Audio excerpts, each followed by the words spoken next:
Good morning, everyone. As you may be able to hear, we do have a few folks gathered on campus under the tent. I would say fewer than 40, but it is such a joy to see some people in person, and it is fantastic to have all of you joining us online. When we were planning opening day, things looked a lot different than they did today. And we really expected this was going to be a huge opportunity for us to come together and spend time just enjoying conversation, reconnecting with one another. It doesn't look that way. We've seen some significant changes, not only in San Luis Obispo County, but across our nation in terms of what is happening with disease. But we have lots to look forward to as we kick off our academic year of 2021. So today we are going to connect, reflect, and talk about what we can expect in fall 21. This morning, we're going to begin with some welcomes and introductions. We're going to hit my favorite, and that is our service recognition and our special awards this morning. We're going to have highlights and some updates from the executive team, and then we're going to talk about fall operations. And what I want to make sure everyone understands is we fully recognize that there is considerable anxiety at this point in time around what next week may look like.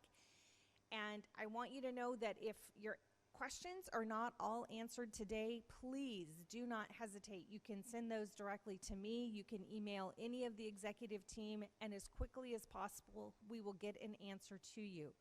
In addition, we recognize that there may be things that, needs that have arisen, right, because of this change in circumstance, and we will also quickly respond to make sure that you have what you need to have a successful term. So please do not hesitate to reach out. I want to begin by welcoming today our trustees who are joining us online. Representing District 1, we have Trustee Dana Stroud. For District 2, Trustee Dr. Deborah Stakes. For District 3, our Board Vice President Patrick Mullen. District 4, Trustee Pete Sizak. District 5, Board President Mary Strobridge, and our 2021-22 Student Trustee, Don Grillo. And now, it's our opportunity to welcome our new employees with their personal introductions.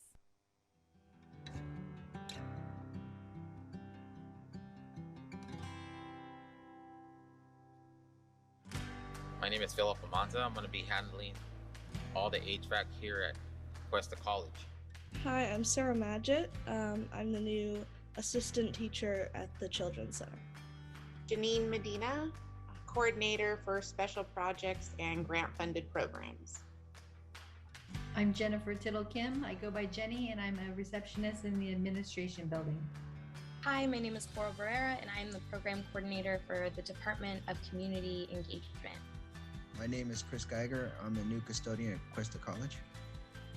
Hi, I'm Erin Stratton. I'm the new graphic designer at Cuesta College. My name is Jeff Mason, and the department that I work in is the computer services technician.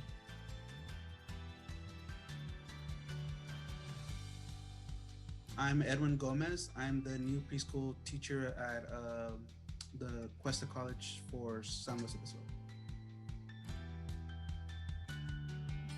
Kevin Watts, adjunct instructor. Marshall Ford, part-time instructor in the Engineering and Technology Division, Architecture Department. Hi, I'm Emily Kane, the new professor of Earth and Ocean Sciences. My name is Kate Heisch, and I am an instructor in the Nutrition and Culinary Arts Department. My name is Don Carlisle. I'm the new adjunct faculty in economics. Melina Simons, faculty, Early Childhood Education Department. Hi, I'm Magdalena Munoz, go by Maggie, and I am the cafe counselor. Alvaro Day, adjunct business faculty. I'm Susie Scheffler, and I'm the new full-time accounting instructor. Hi everybody, Dr. Mario Espinosa Kulik, EL. I'm the inaugural faculty in Ethnic Studies in the Applied Behavioral Sciences Division. Hi, I'm Timothy Doyle. I'm a part-time faculty member in biological science.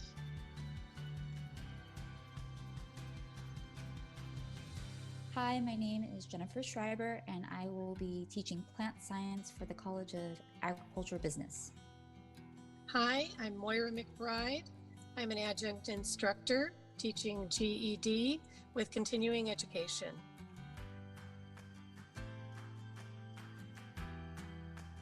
Caleb Davis, and I'm teaching criminal justice.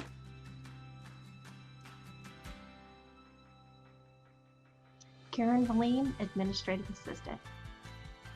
Brianna Martinez, Human Resources Specialist.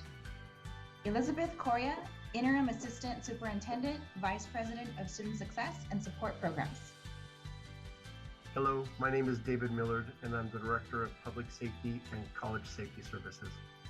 Hi, I'm Diana Federico, the HR Specialist for the Human Resources Department.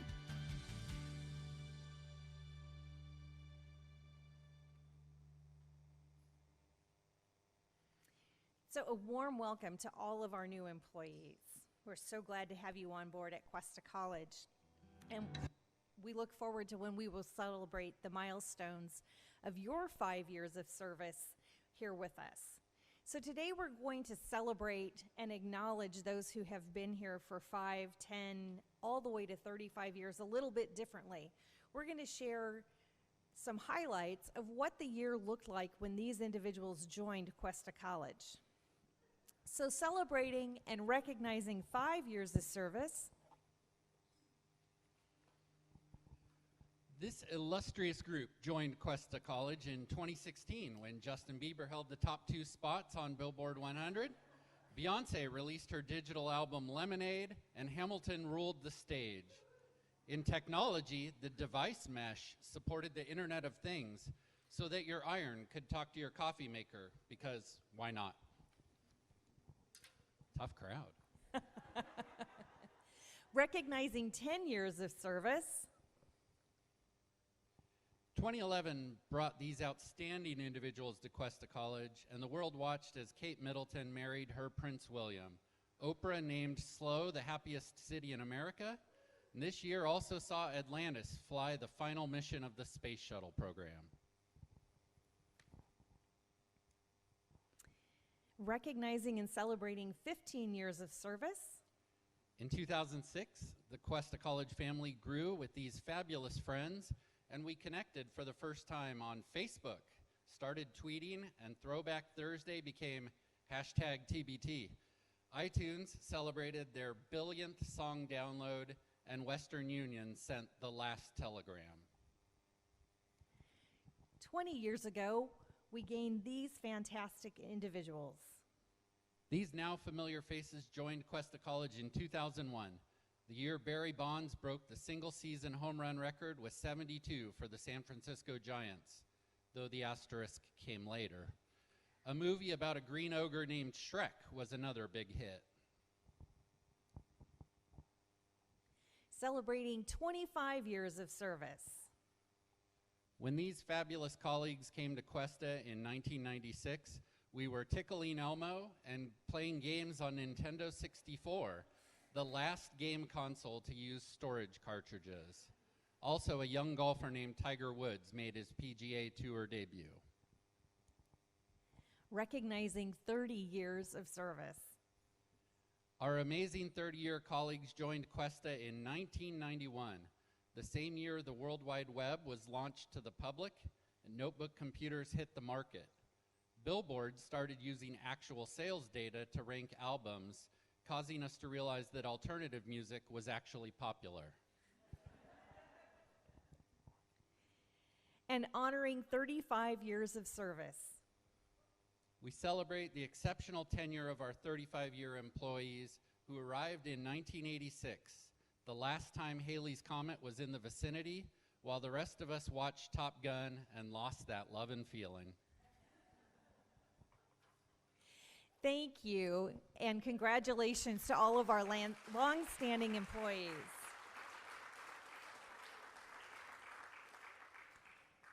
And thank you, Dr. Curtis.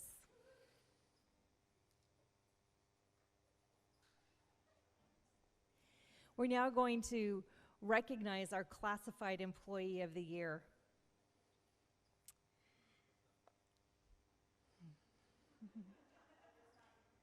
The nomination comments for this individual: they support the college mission of helping students achieve their educational goals. Positive attitude and always willing to take on new projects and tasks. Works well with all groups and has great rapport with faculty, administrators, and most important, the students. Dedicated to finding the best outcome in situations and truly exemplifies the core values of the college. Anticipates things well in advance so we never run into a situation that wasn't already planned for. They are not just one to process paper, but is actively involved in all meetings and discussions. This year's Classified Employee of the Year, who exemplifies all of these things and more, is Kristina Vastine.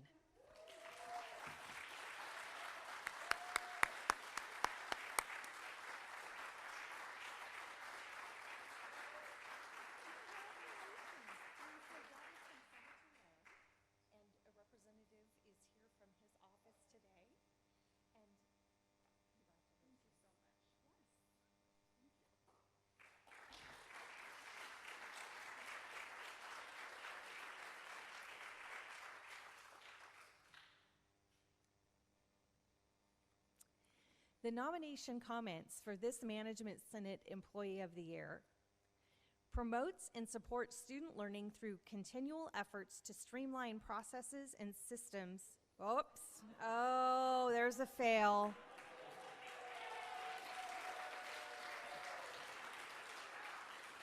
Madeline, will you join me?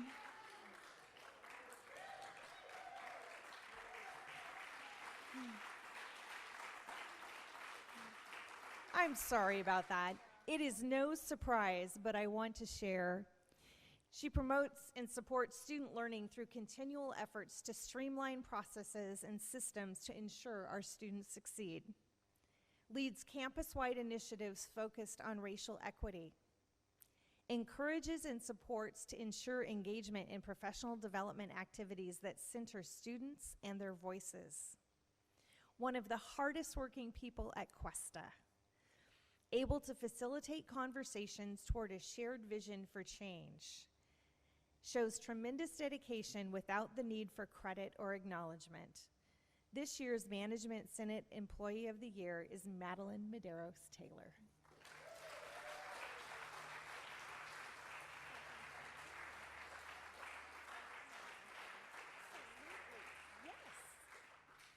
The only thing I'm going to say is I didn't get the call that this was Casual Friday, and so I'm glad I wore my heels. That's it. And I'm just getting back in the practice of wearing heels after 17 months of not wearing any. So, thank you.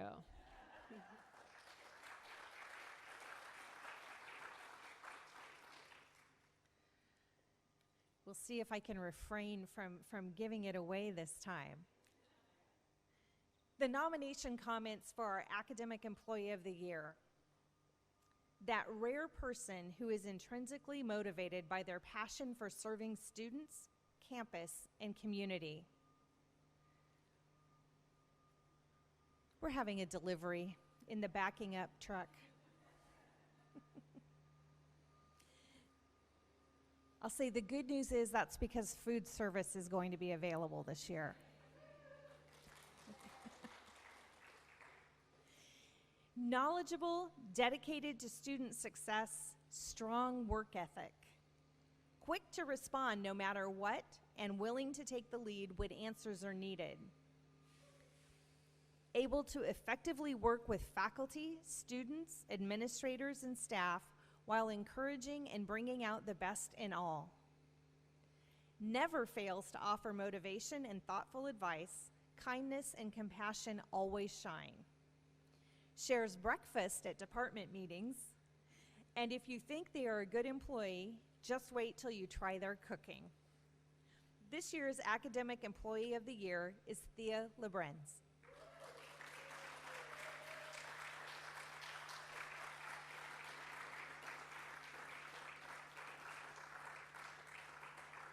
Congratulations, Thea.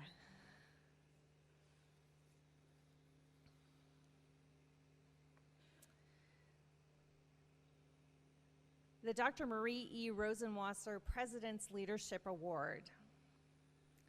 Martin Luther King Jr. stated, "The ultimate measure of a man is not where he stands in moments of comfort, but where he stands at times of challenge and controversy." There is no doubt that the past year brought little in the way of comfort and an abundance of challenge and controversy. The world we took for granted was turned upside down. The Dr. Marie E. Rosenwasser President's Leadership Award recognizes an individual with outstanding leadership qualities. This year's winner sees a cross-functional, cross-organizational view, listens to understand, and asks the right questions at the right time, brings forward solutions across the organization, is a consummate professional who approaches every task with the highest level of integrity, exudes passion, honesty, and dependability, approaches work with a cheerful and positive demeanor, takes charge, assumes responsibility, and approaches every challenge or obstacle with an unshakable spirit of determination and optimism. Fair-minded, reasonable, always open to hearing all sides of a problem before weighing in with thoughts and possible solutions. Dedicates personal time and invests in every single student. Is responsible for teaching, grooming countless students for success. Was first to bring their essential services educational program back to campus and shared the plan broadly with programs at other colleges. Brought forward information, suggestions, and solutions that supported the COVID-19 planning team and maintaining a healthy campus. You've probably figured this one out. She's a true example of a leader rising in the midst of a storm. This year's winner of the Dr. Marie E. Rosenwasser President's Leadership Award is Heather Tucker.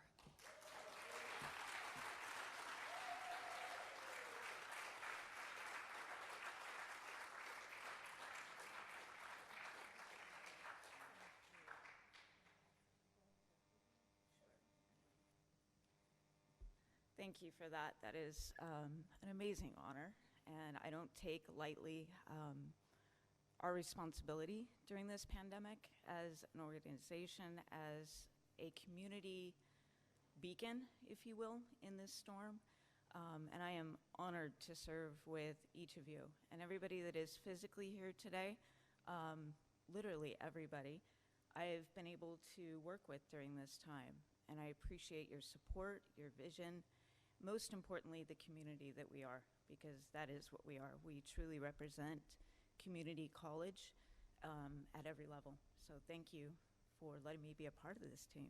I appreciate you all.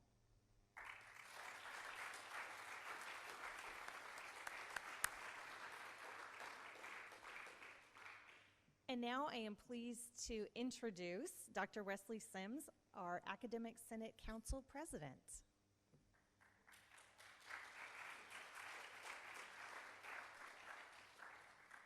Hi, so good to see everybody in person. Okay, thank you. This year's winner of the Teaching Excellence Award wasn't nominated just by an individual, but by a committee.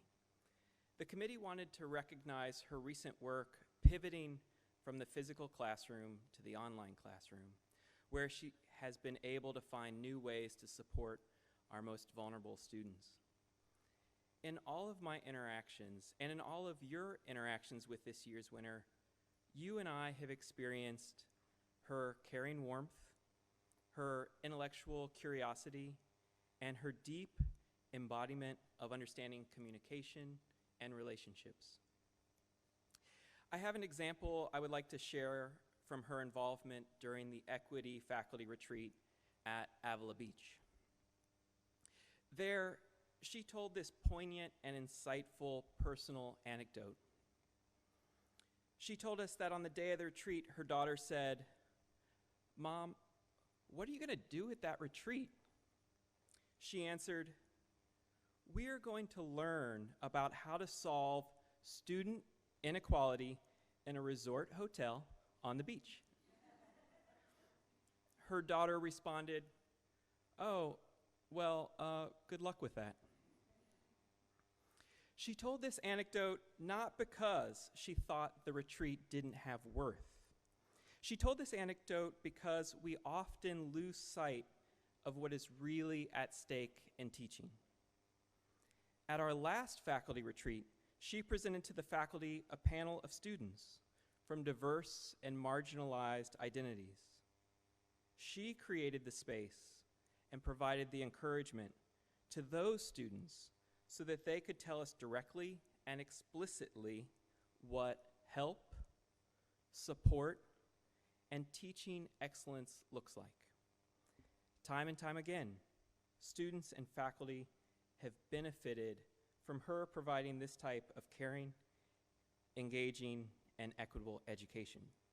Please join me in recognizing our colleagues' work. This year's winner of the Teaching Excellence Award is Beth Dumas.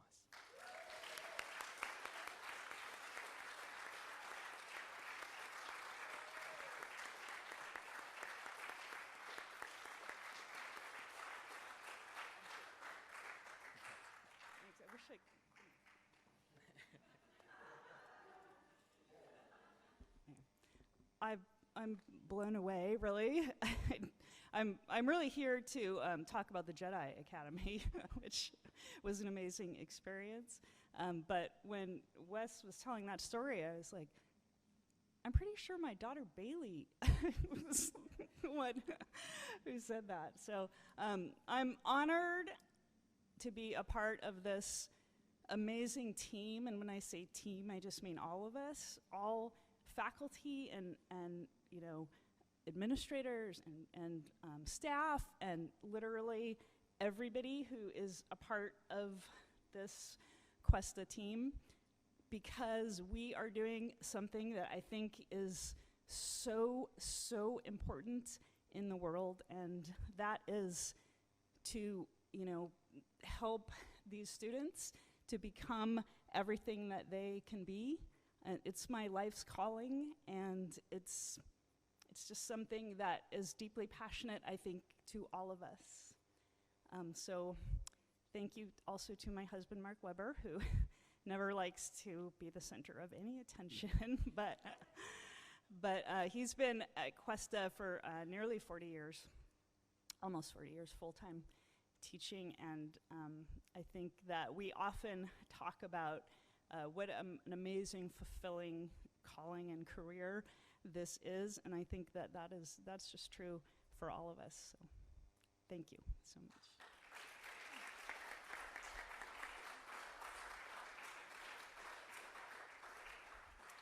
Congratulations.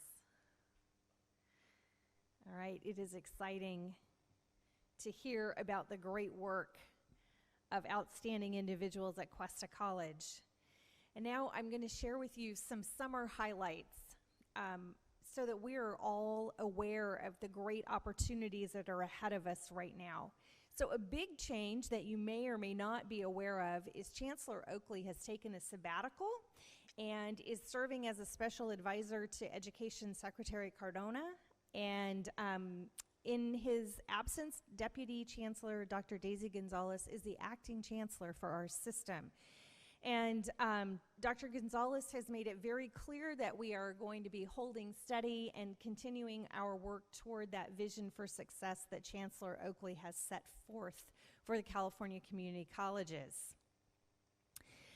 A huge highlight this summer has been one-time money. If you think back to a year ago, we really were highly concerned around what the budget might look like, what the impact of the pandemic was going to be on us as a community college in terms of resources.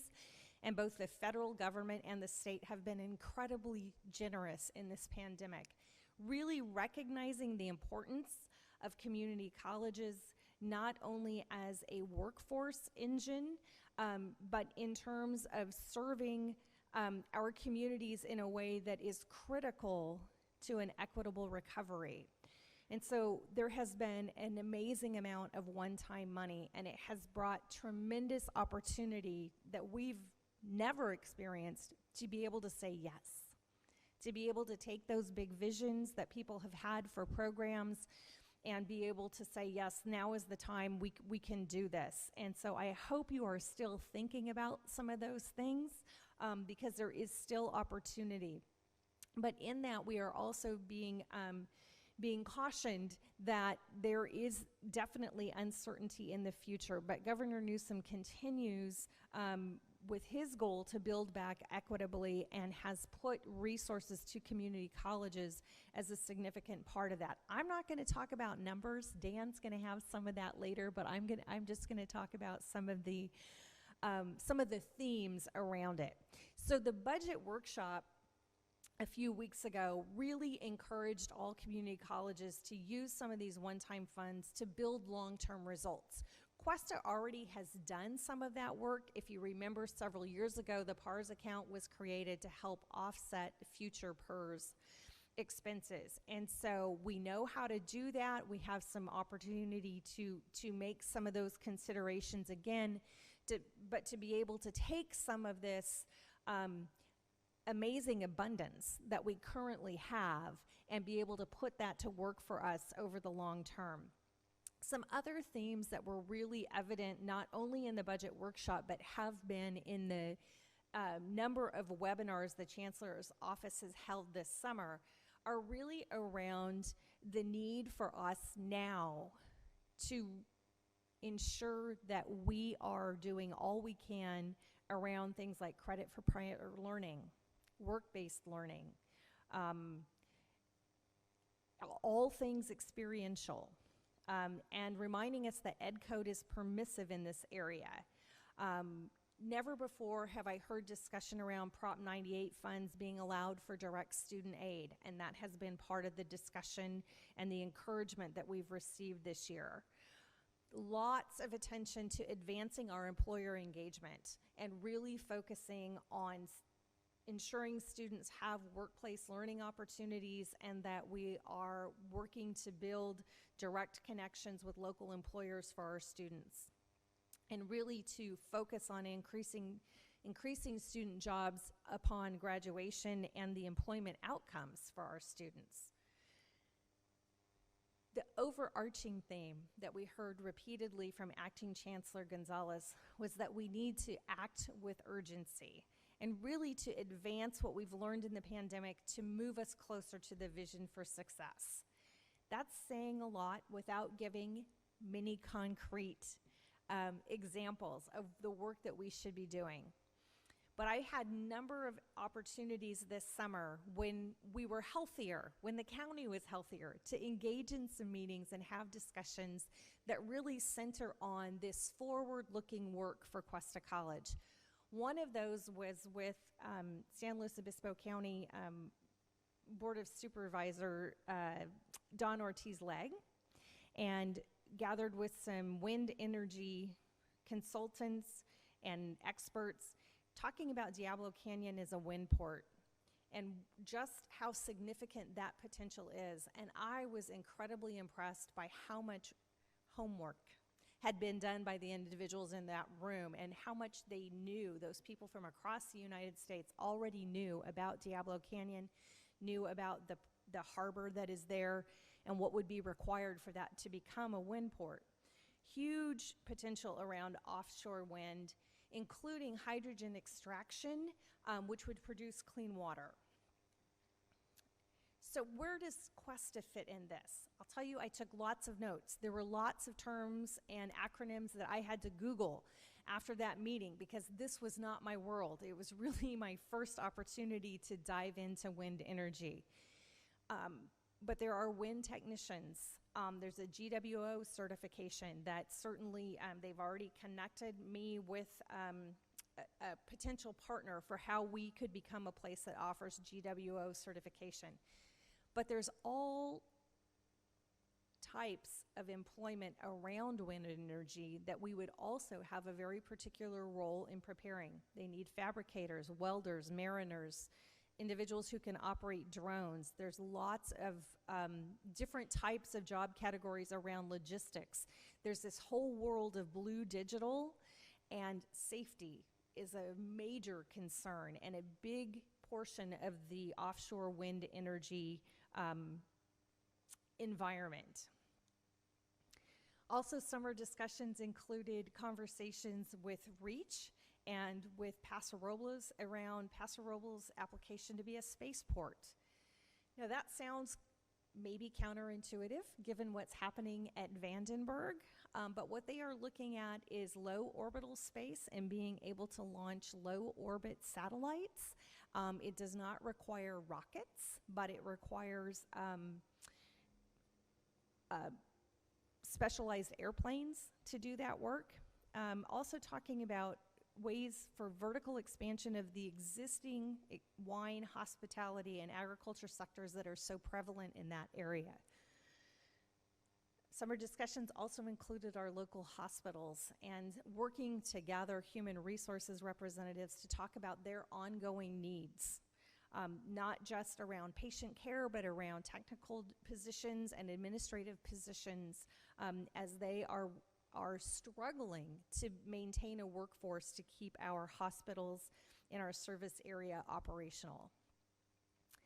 Summer discussions also included a number of our CSU partners talking about local bachelor's degrees.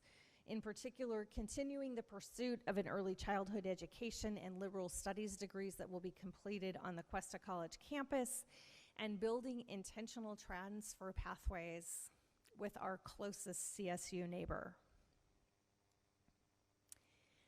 In July, the Board of Trustees adopted their goals for this next year, and it includes the goal of developing a vision for South County that addresses both short and long-term student and community needs in that part of our service area, and also expanded their ongoing goal of reviewing reports regarding systems and processes in place that are used to evaluate the effectiveness of student learning programs, but added diversity, equity, and inclusion to that this year to support not only our guided pathways work, our anti-racism, all of our equity work across the campus. We truly have a once-in-a-career opportunity. I love that Heather used the term beacon because that's a term I use as well. We really are a beacon of hope in our community and for our students. And I think now, perhaps more than ever, that is true. And as I dive in daily to our FTES reports and I'm looking at our student characteristics and I'm trying to understand who is here and who isn't here yet for fall, the students who will be attending in the fall, for the most part, have never been in person at Cuesta College before. They're coming in with expectations, but not really knowing what to expect. We have an incredible opportunity to meet them right where they are and to help them succeed. I am excited to see how all that we have learned in this pandemic is going to change the trajectory and the outcome of our students.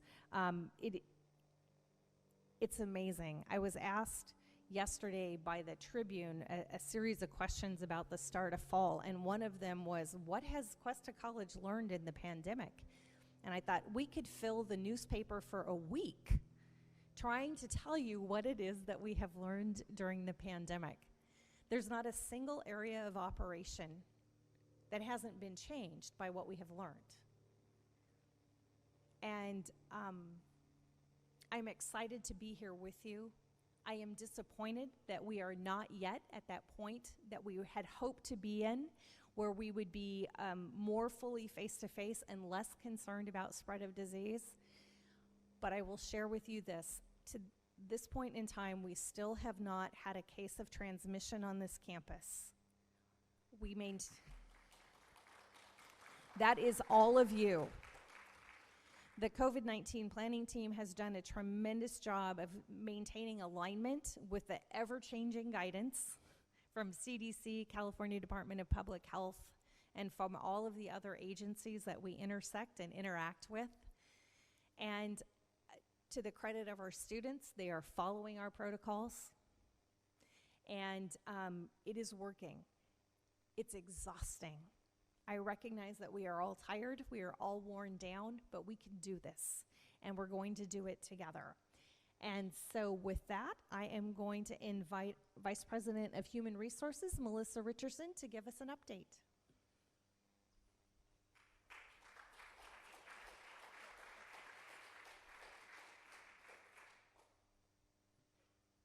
You know, I have my always present water bottle close by. So welcome back. It's so wonderful to see everyone, and congratulations to our award winners today.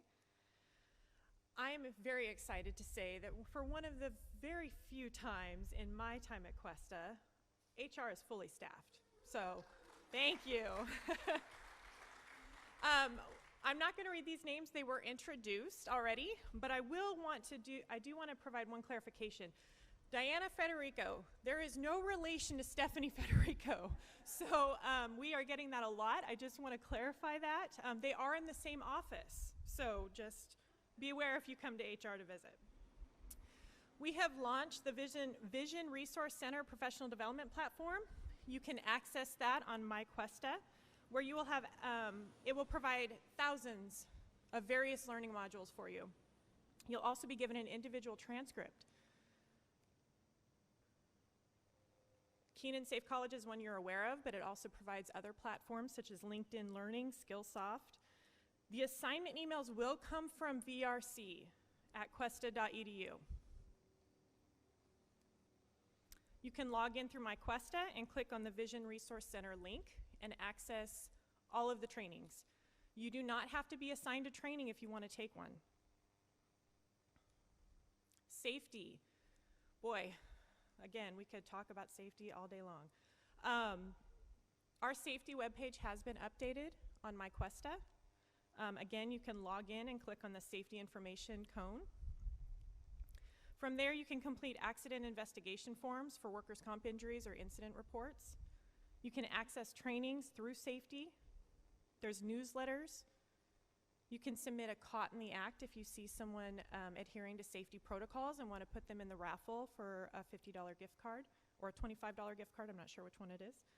Or report a hazardous condition that we need to address with facilities or custodial or someone else. The mass screening results.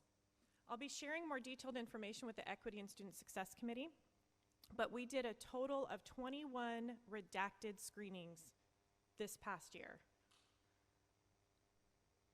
For clarification, one of those positions failed and one was pending at the time of this report. But we also did 17 unredacted. So this is great improvement from 2 years ago where we were not even attempting to try this. So I think all of you who participated, who are willing to try a very unique and sometimes very uncomfortable process, but as you can see, we did get 754 applicants in our redacted pools and 315 applicants. And again, I'll be sharing more detailed information about the actual results and if it improved our diversity at all with the Equity and Student Success Committee. Accomplishments. We've been able to very effectively and efficiently respond to any PPE requests. So there is thank you to Jake Parsons, thank you to facilities, a huge thank you for custodial because they are the ones who provided all of your PPE into your classrooms as we prepare for school to start on Monday. Most of our documents have been moved to electronic formats through Adobe Sign or Dynamic Forms.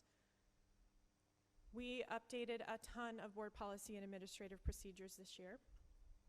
We successfully and on time submitted our new 3-year EEO plan.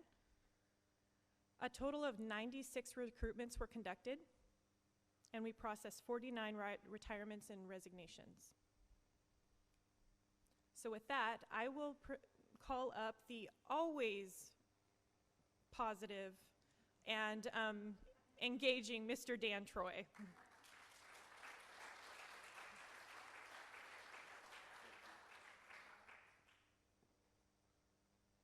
Do I have a reputation? So I'm here mostly to talk about COVID, so I guess the thinking was that I'm used to giving out bad news, so, well, you know, it's just part of my regular business. So before I start, I'll note that like Madeline, I didn't get the memo about dressing casually. Unlike Madeline, I didn't dare try heels today, so kudos to you. I did get the opportunity to see if some of my clothes still fit, and the answer is some. Some do. Anyway, I am here to talk about the benefits of vaccination. I think I'm probably preaching to the converted in most part here, and I'm glad that you're converted, but I think having some statistics handy is probably helpful for you when you talk to your students, when you talk to your friends, when you talk to your neighbors, your relatives who may be more resistant than you. And you know, one of the things that I find really interesting is that when you listen to the media is really driven by sensationalism, right? Man bites dog is a much more interesting story than dog bites man, though it's not very representative of what actually happens, right? And this is what we get with news about COVID and vaccination, right? You hear about these breakthrough cases, right? And what's a breakthrough case? That's someone who's been fully vaccinated but has COVID, but did contract COVID. Data from the CDC indicates that represents 0.08% of the cases. So essentially, if you want to avoid getting COVID, getting vaccinated is not a good getting vaccinated rather is what you need to be doing, right? 99% of the fatalities from COVID have come among the unvaccinated, and over 97% of the cases are among the unvaccinated. So I think the data is pretty clear. If you haven't been vaccinated, it's time to do it. They're free, they're widely available, they're safe. Get out there and do it, and encourage your neighbors, students, friends, everyone to do so as well. Cuesta is going to step up and play a part in that. We are going to be giving out $250 gift cards to those who have or will certify that they have been vaccinated. That's for students and for staff. So starting a little bit later this month, around August 23rd, we expect to begin that distribution among students, again, who've been able to demonstrate that they've been fully vaccinated. And in the beginning of September, we will start rolling out that program for employees as well. So again, this also that extends to employees who were vaccinated long ago or students who were vaccinated long ago. It's not just for those newly vaccinated. So again, if $250 makes the difference for you, get the word out there. Let's get everybody vaccinated, okay? With that, one other thing I want to mention too is that we will have, Public Health will be providing mobile vaccination units on the Cuesta campus. On August 30th, they'll be here, and they'll be at the North County campus on September 1st. And of course, they'll come back a few weeks later to get that second shot too. So let's get the word out. Let's get people vaccinated. Let's stay safe, okay? And with that, I'm going to turn it over to Dr. Curtis, who has some, oh, I'm sorry. Oh, I'm going ahead with my slides? Okay. This is, okay. Well, this is, you know, whatever. I do, you know, I roll how I roll, right? So here we go. All right. So I'm going to start with updates from administrative services. This is the odds and ends portion of it. Not to say that he's at all odd, but I do want to introduce, if you haven't already met, Chief David Millard, who's our relatively new chief.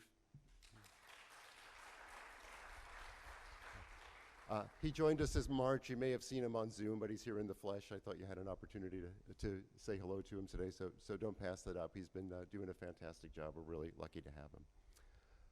Some other issues is for reprographics, we are right now contracting out those services, but the good news is it works almost exactly as it did before. You can do an online work order system. You could drop it off your order in the slot at the repro office.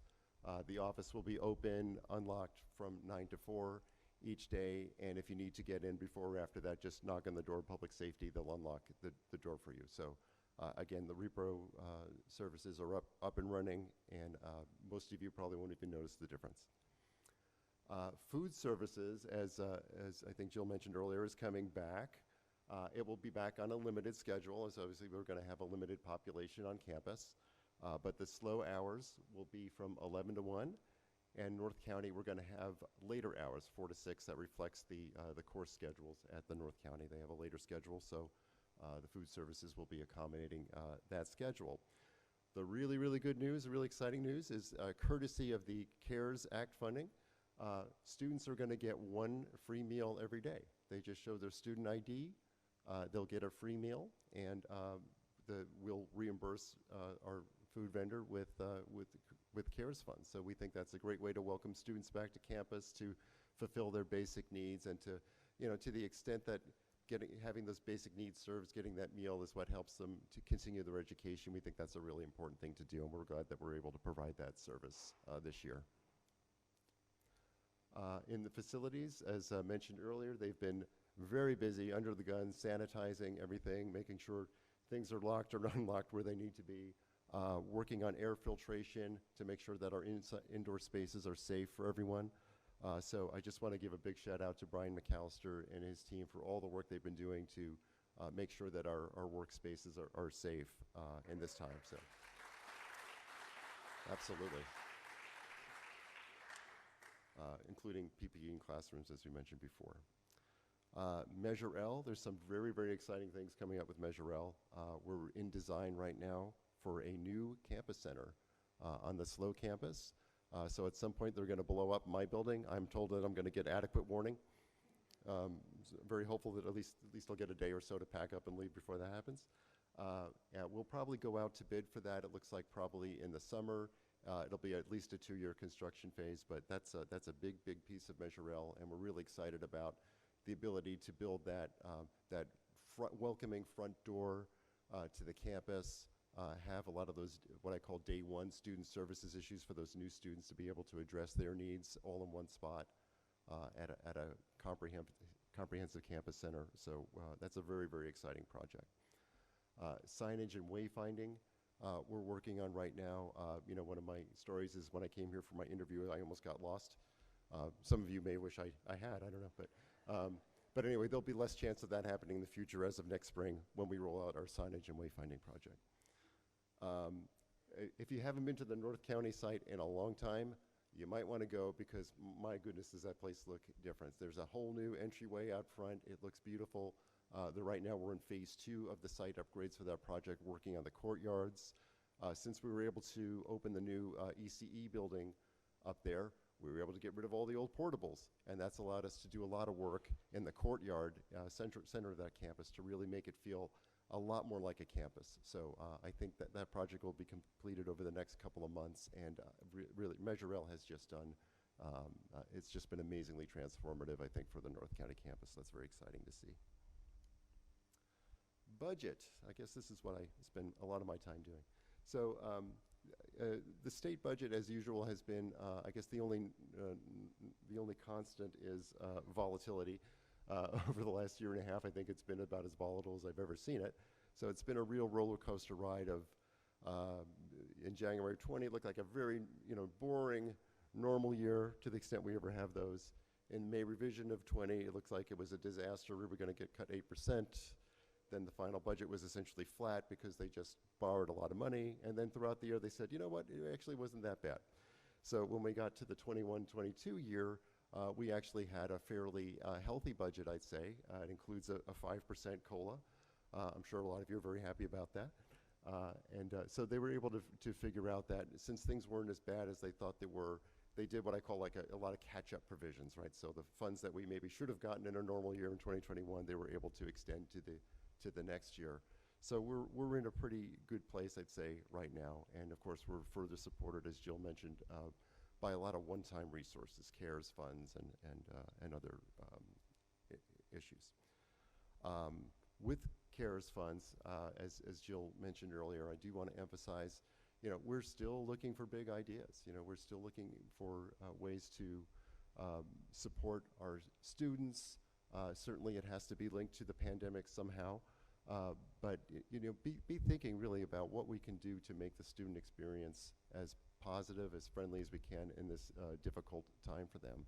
If you have ideas, talk about them with your VP, and they'll be submitted to my office to make sure that it's all eligible for CARES funding. But we've been able to do a lot of really amazing things. This tent you're in right now, courtesy of CARES funds. We have another tent over by the gym. We're working on the performing arts areas right now. We're able to fund the meals program for students this year. We're able to hand out a lot of direct financial aid and support for students. So again, if you've got these big ideas, we want to hear them, talk about them.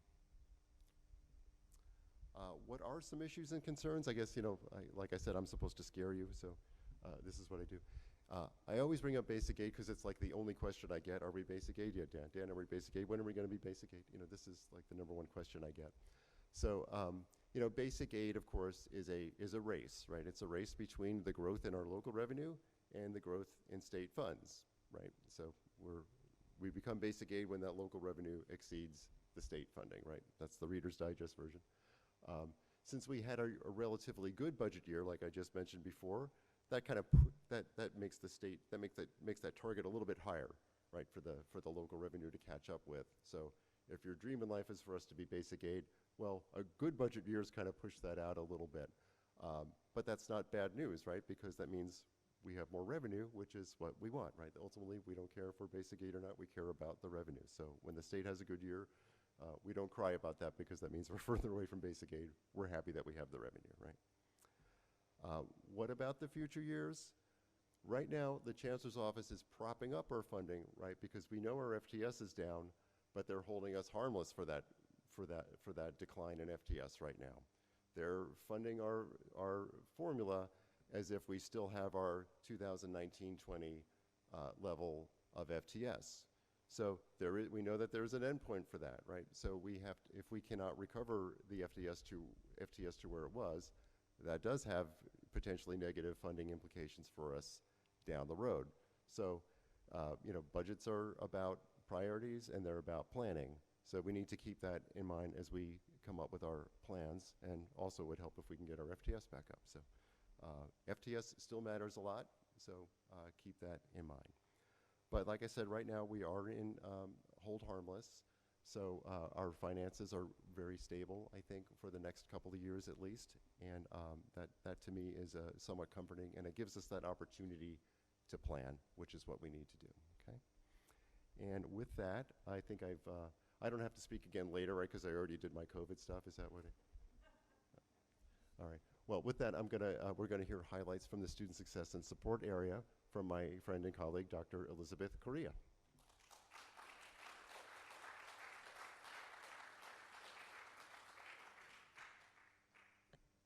Now I need heels. I'm not used to being in flats, but thank you, Dan, and good morning, everyone. Welcome back. This is actually my first time meeting most of you in actual person and not behind an actual screen, so it's a pleasure. So as I was working on putting some of this information together, I thought it was really important in some of the highlights and updates was really to focus on the students and what the students have been able to receive, because all of the hard work that was put in during this really challenging year, and the work that reflects not only the work from the staff and student success and support programs, the administrative team, but also the faculty and the work that's been done in the classroom to get us there. So again, welcome back to everyone. Specifically also our student success and support programs. We are back, we are open, our doors are here, and we're actually servicing students. If you have a chance and opportunity to stop by the student services area, it was great to see this week students sitting in front of the financial aid office waiting to get helped. And that's been great to see, not in a Zoom environment, but actually seeing them in person. Just one bit of information for you all to know as we start the year is the Office of the Assistant Superintendent, Vice President of Student Success Support Programs has moved from their suite now. We are now located in 3160, which is in the Vice President of Instruction suite. So in case you need anything, or you need to refer any students, you know that, that we are located in this new area now. Okay, so some area highlights in regards to financial aid, some of the money that was actually being able to be distributed to our students, specifically emergency financial aid, right, that was received through federal funds in response to our COVID. So students actually received a total of $4.1 million, so a little bit less than $4.2 million in just federal aid. That's in addition to any of the other financial aid that was received. And this was pivotal during this challenging time when we all had to obviously quarantine, and the response that the institution was able to move forward to get this money to our students. It did serve a duplicated count of over 7,000 students, right, who received this funding. And we still have more funding available, as both Dan and Dr. Stearns mentioned, right? We still have more federal money that came to students that we received still this year. So please send them our way. There is practically any student is eligible to receive some form of financial aid. So please make sure you refer them to us or to financial aid so we can get them some more additional funding that is on the table. During COVID in our food pantry, food resources was something that was very critical to our students as well. We were able to pivot that and provide grocery cards, e-grocery cards. Over 500 of them were distributed to students. During our pivoting to online services and remote services, student conduct and discipline was still very busy. Thank you so much to all of you. But it was specifically with academic dishonesty, right? That was a lot of the cases that came our way. So as we started reviewing some of those, is trying to find out how we can resolve some of those. So with the work of our Donna Howard, I'd like to thank her as well, an acknowledgement for her work on this. She created an academic dishonesty tutorial that is available in Canvas. So when students are referred over to us for academic dishonesty, we make them go through and sit down this actual tutorial, and they have to take a test and pass it before they actually get through us. We also created a cheat sheet for, will be a resource for the faculty as long as the students, with all of the types of resources that students can possibly benefit from student success and support programs, whether it's technology, whether it's food, whether it's support programs. So it's just a one-page cheat sheet for you all, and we'll make sure that that gets distributed. It's available online, but it will be emailed to everyone as an additional resource. We had a fabulous drive-through commencement, right? If you all were able to participate in that, it was so exciting to see the families partake in the drive-through commencement, seeing the energy of our students, so excited to be celebrated. It was just really, really great to see our students, but also to look at the numbers of what we were able to, our completers and what we awarded as far as degrees, right? So we had a total of 1,250 graduates, stemming from the fall 2020, spring 2021, and summer 2021. Total number of actual degrees was 1,602. And then some of the highest as far as honors, we had a 4.0 GPA. 26 of our graduates had a 4.0 GPA. 3.75 through 4.0, we had 185 of our students. And students with between a 3.5 and a 3.74 was 206, right? Those are overachievers. As far as gender breakdown, we had 462 males, 778 females, and then we had 10 that declined to state. The oldest, or we should say 71 years young graduate, and then the youngest graduate was 16. Also wanted to highlight that even in this continuous remote instruction that we're able still through continuing education, through our summer high school program, we served over 550 students. Our non-credit program assisted the students who were credit deficient on getting back on track for their graduation date, and we generated 136.8 FTEs during this 8-week program. So good job to our continuing ed folks. Okay. So on behalf of Student Success Support Programs, have a wonderful fall 2021 semester. And again, we are open and here waiting to support our students along with providing support services that you might need. So please feel free to reach out to us, and we are here to support. And with that, it is my pleasure to introduce, but really doesn't need any introduction, the one and only Dr. Jason Curtis.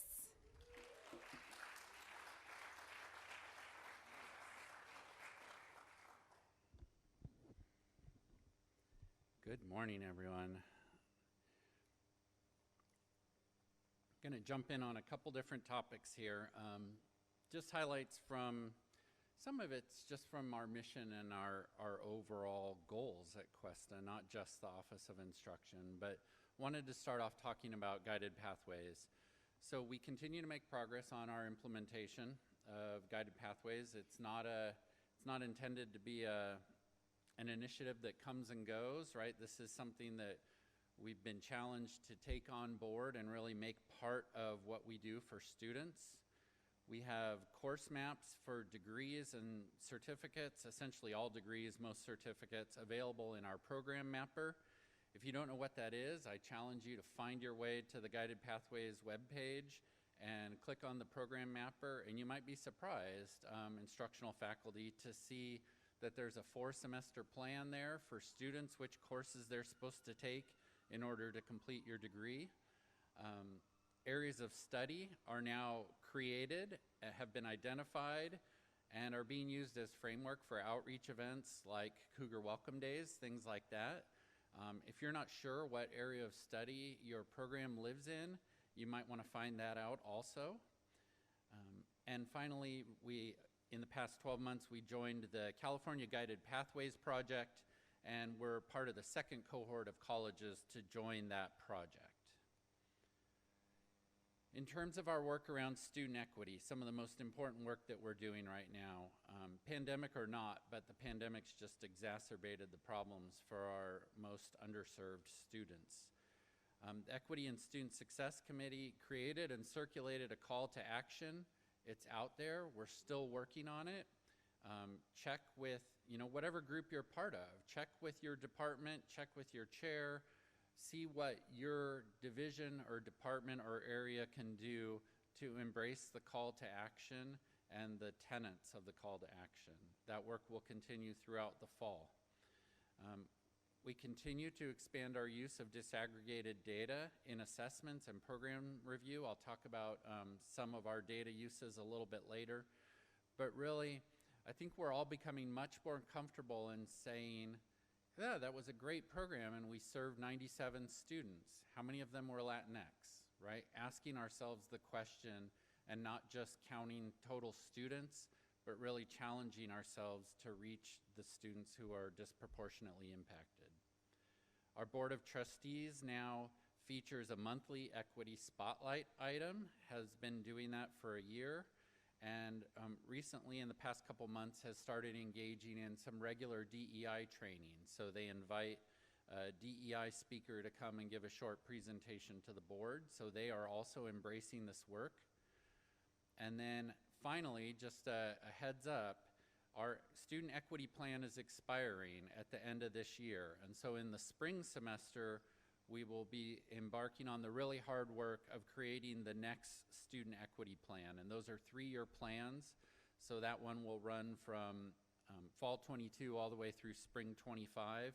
And the challenge will be to take everything we've learned from the most recent 3-year plan and make the next plan even more complete and even go further for our disproportionately impacted students. In terms of faculty professional development, in the spring, we trained our first cohort of what we call faculty data coaches. They worked with an institutional researcher from outside Cuesta, along with Ryan and Amy in institutional research. And that group was trained really to be able to look at our data, ask challenging questions, and guide others in asking themselves the hard questions. Those data coaches will continue to work with divisions in the fall. This summer also saw the launch of our first JEDI Academy, Justice, Equity, Diversity, and Inclusion. And that was in place of the faculty retreat that we really couldn't have, but I think what we've learned is this is something we'll keep going even if we go back to an in-person retreat, hopefully in the spring. The JEDI Academy was a success, and we want to keep pushing on that. The focus was culturally responsive pedagogy, particularly in the online environment. And then also, as we've just experienced the last couple days, Fall Flex Week was redesigned. Workshops had an equity brand or stamp associated with them.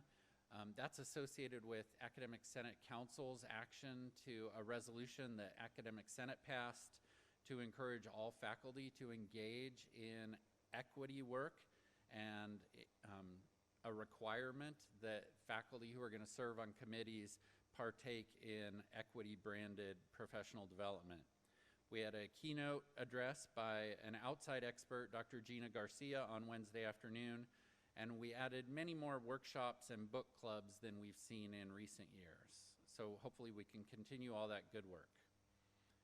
In terms of distance education, it goes without saying that the faculty have been remarkably flexible and adaptable, and have had to be, in responding to the challenges of the past 18 months. It's amazing the questions I still get about what's Cuesta doing to respond to the pandemic. I don't know where people have been.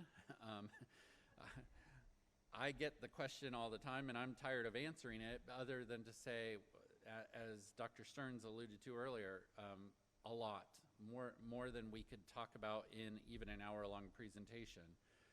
You know, our faculty are certified to teach distance education according to standards that were adopted by Academic Senate, you know, in compliance with Ed Code and ACCJC.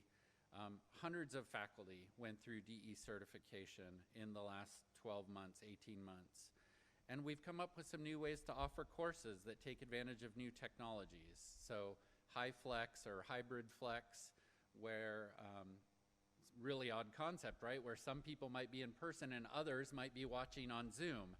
And then if we were to do a second opening day where you all went home and watched on Zoom and they all came here, that would be high flex, right? So alternating between the in-person and virtual populations of students.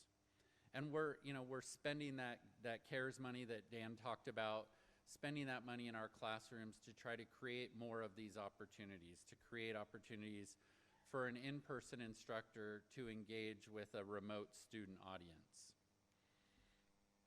And then finally, just a little bit about office organization. I didn't put names on my version of the slide. We are bringing in 2 new instructional specialists in the Office of Instruction. Those positions replaced the dean assistant, of which we now only have 1. So we're adding 2 more of those.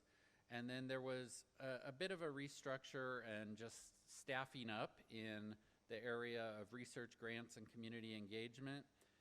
We added a new research assistant at the beginning of the spring, a new director of grants, hopefully coming soon to replace Janet Shepard, who retired in the fall last year. We now have 2 grants coordinators, one of whom got the award earlier, the Outstanding Classified Employee Award, and added a new one in the spring. And then they moved to a new office space, as Dr. Coria mentioned earlier. They've swapped spaces with the Vice President of Student Success and Support Programs. And so Ryan and his team now have the former VPSS suite. And with that, I'm going to give it back to Dr. Stearns, and we're going to do some work around answering some COVID questions.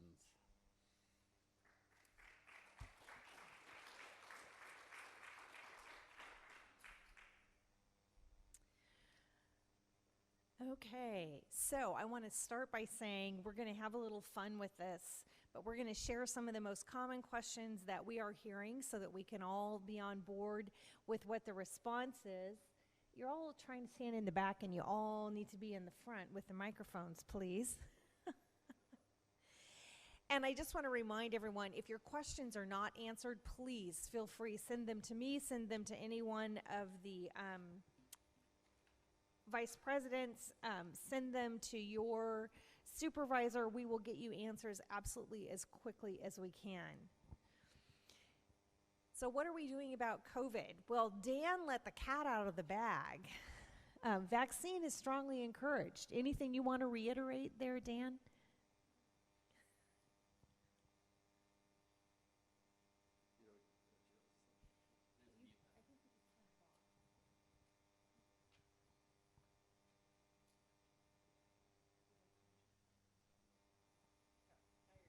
Boom, boom, boom, boom. Okay. Jill, it wasn't that I ruined the script, it's that it's worth saying twice. Oh, okay. I think I convinced people. Again, we will be, putting our money where our mouth is, $250 gift certificates for those who demonstrate that they are vaccinated, students and staff. Come and get it, folks. We want you to be vaccinated. I've given you the data. Vaccines are freely available. They work. They're safe. It's time to get vaccinated. So I want to again reemphasize the gift cards, and then again we will have talk to your students about those mobile units that will be on campus here at SLO on August 30th and September 1st in North County. So that's what I have to say, Jill. Again. Thank you. A secondary protocol, also important. Do not come to campus if you are sick. So I'll add just a little bit to that. And my comments really obviously go to the instructional faculty mostly. And I had an interesting question from KSBY earlier in the week. They wanted to know if Cuesta had any policies to offer exemptions to students who couldn't come to class on the first day because they had COVID or had to quarantine.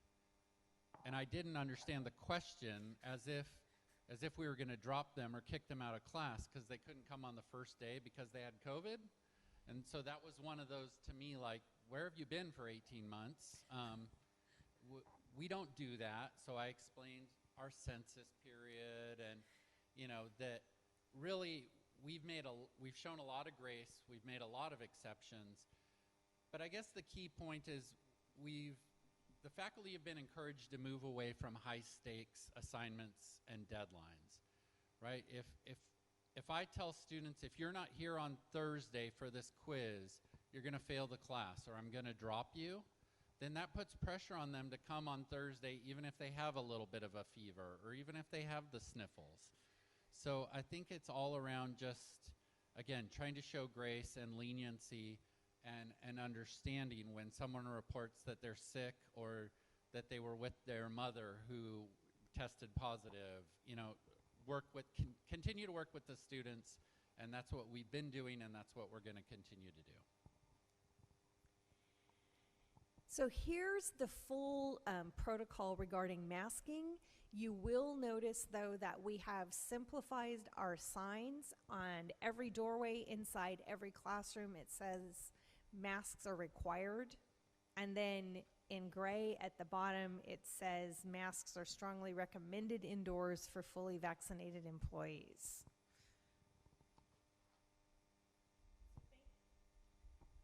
Thank you for everyone who has submitted their vaccine verification to Human Resources. If you already have submitted it or if you are still pending your vaccine, you are still eligible for the $250 incentive. We anticipate those, as Dan stated earlier, will be distributed sometime in early September for employees. So please make sure you continue to send those to hr@cuesta.edu. We are not keeping the records. They are not going in your personnel file. We are simply verifying them, and that is it. We are deleting them. I'm going to be your Vanna queen for reminders today. So during the spring semester, if you recall, we did add a board policy, right, 5500, the COVID-19 addendum, which specifically focused on COVID-19, right? So mask coverings is obviously a board policy violation if students are not obliging by it. So we have a mechanism in place to be able to report that. So it's going to be really important, not only in the classroom, but also within our buildings, that students have face coverings on. And if they do not, obviously we want to make sure that we warn them and give them the opportunity to put on a face mask. But if not, there's mechanisms to report those. And those violations can be reported to my office, and we will be dealing with those on a case-by-case basis.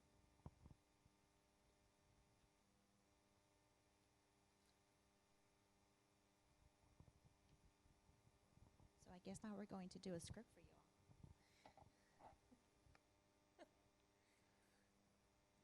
I'm a student working in a study room.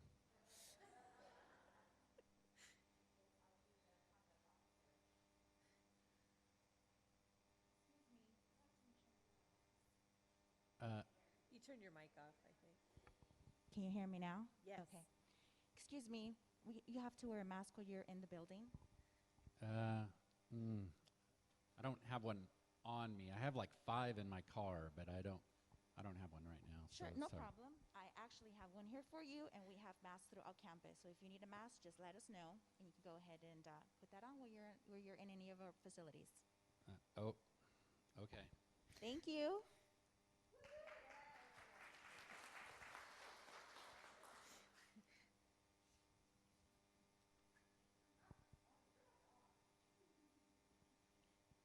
And then he takes it off as I walk away, right?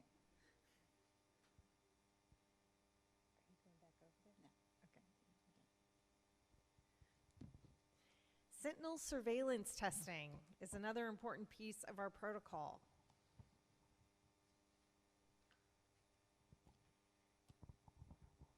I'm back. I'm not a student anymore. So we have a couple groups that we've identified that are going to undergo surveillance testing, namely athletics and then performing arts, voice, drama, wind, brass, those groups, combinations thereof. In athletics, we're currently using the NCAA guidelines. The California Community College Athletic Association deferred to the NCAA. So we're trying to follow those guidelines to the extent that they match up with county and state guidelines. And then in performing arts, we are doing sentinel testing every other week, every 2 weeks for students and faculty in those areas. Another big reminder. So if you are vaccinated or students that are not vaccinated, sentinel testing is not required. It's only required if student is actually symptomatic. It's actually important that those who are fully vaccinated not participate in the surveillance testing, only if you're symptomatic. What do I do if I test positive? So if you, is this on? If you are an employee, you need to email hr@cuesta.edu. We need your name, the date of your positive test, when you were last on campus. That is probably the most critical piece of information you can provide. And from there, someone in HR is going to follow up with you. We're going to ask you, again, to confirm when you were last on campus. Who were you with? Were you in close contact, and that is defined by CDC and SLO County Public of Health, with any other person on campus? Essentially what we're doing is contact tracing. So then we are required to notify those individuals. And then we're going to talk you through what the next steps are, right? When can you return to campus? What is the criteria for you to return to campus? And just make sure that you have all the information that you need. Again, those notices go to hr@cuesta.edu, or you can do the self-reporting exposure form, which I believe is on the instruction website or the Student Health Center website. Student Health Center website. So what do I do if a student tells me they tested positive? So that procedure hasn't changed in 18 months. All we ask people to do is send an email to instruction@cuesta.edu. So faculty, if a student reports to you that they've tested positive, hopefully they're not standing in front of you unmasked when they do that, obviously. That's usually an email. Then pass that along to us, please, in the Office of Instruction. We're going to respond by contacting that instructor to see what other details they might have, such as when was the student last in class? Do you know if the student was symptomatic or when the last time the student was symptomatic? Who they might have been around if they were in class that day? Were you doing a group activity? Were you doing anything where students might have had their masks off?